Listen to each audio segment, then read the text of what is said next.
Kung mapapansin nyo dito sa unang image, ang art ay madalas na reflection ng personal experiences, emotions, at cultural background ng isang artist.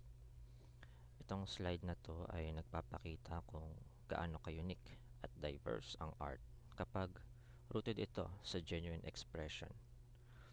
Pero kapag nag-move tayo sa next visual, makikita nyo ang mga examples ng art na na-criticize dahil sa appropriation. Nangyayari ito kapag gumagamit ng elements mula sa ibang kultura nang hindi naiintindihan o nilerespeto ang original na context, gaya ng mga images na to.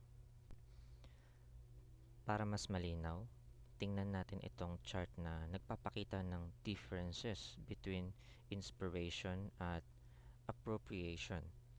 Sa kaliwa, makikita nyo na ang inspiration ay involves sa pagkuha ng ideas mula sa ibang kultura habang kinikilala ang significance at binibigyan ng tamang credit.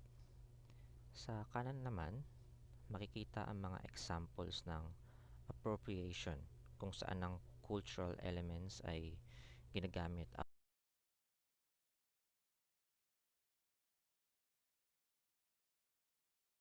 Pinakita mo kung gaano ka-personal ang proseso ng paggawa ng arts na madalas nagpapakita ng unique ng background at experience ng isang artist.